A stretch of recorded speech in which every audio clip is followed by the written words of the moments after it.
cooking up some lamb stew for dinner tonight. Tonight is soccer night. We have a 5:30 game, which means we get home about 7:30 and we need to eat.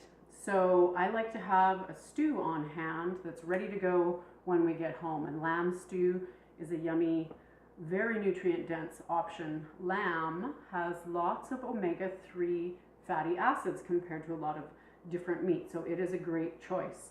So in this pot, I have just browned up some chunks of lamb stew meat, and this is about 1 kilo or 2 pounds roughly. Just browned it with a little bit of oil in the bottom of a pan and let it get a tiny bit brown.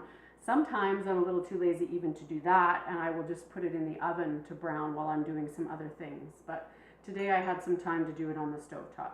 And then here I have 3 small garlic cloves minced up. You could also use just 2 larger cloves.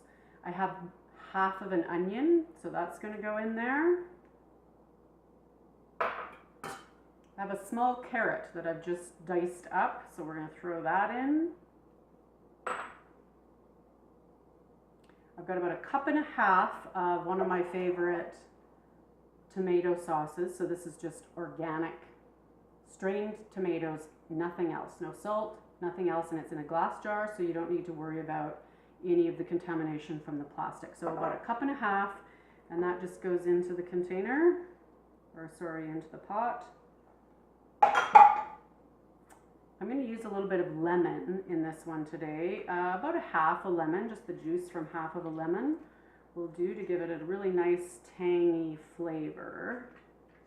We've got a little bit of sweetness from the carrot and a little bit of tanginess from the tomatoes and the lemon. And then we're going to add in, it's about 1/4 cup of olives. Now I have a combination here of black olives and green olives. You can use all black olives. I actually prefer it myself, but I ran out. So today we're using a combination of black and green. Just goes to show you, you don't always have to get hung up on having exactly the right ingredients, and just go with what you have on hand. So we'll mix that together. Make sure that the meat gets all nice and coated in the tomato and the lemon. Spread those carrots and onions and garlic around. And that's what it looks like for the moment. It's ready to go in the oven with the lid. Pop it in the oven at about 300 degrees Fahrenheit for 2.5 to 3 hours. So what I often do is just before we leave to go out to soccer, I'll put it in the oven and it's ready when we get home. Today I'm going to cook it a little bit earlier for 2.5 hours, and then I'll just reheat it really quickly when we get home. If you have a slow cooker, this is also a fabulous recipe to do in the slow cooker. Just brown the meat as I have, and then do this part in your slow cooker and leave it to cook while you're out at the soccer game. My slow cooker broke, so this is the method I'm using at the moment with my oven on a nice low temperature, and it works just perfectly as well. So I will come back when all of this is done and we will see what the finished product looks like.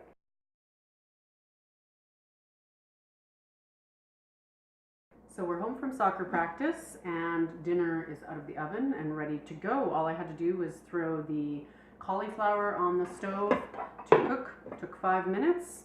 Just chopped up in nice little pieces like that with a little bit of coconut milk, and finished it off with some salt and pepper. And the stew has come out of the oven and it is perfect.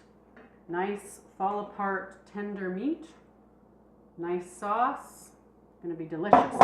Mixed up a little bit of green salad, just a simple lemon and titch of honey and olive oil dressing. And we've got a beautiful, nutritious dinner to sit down to. No need to hit the drive-thru or call for pizza just because we have a late sports night. You can still do really delicious food that doesn't take a lot of time, that's going to help heal your child's gut and carry on with life. I hope that you enjoy this recipe. If you have any questions, feel free to post them or email me at Deborah, DEBORAH, @kidshealthrevolution.com.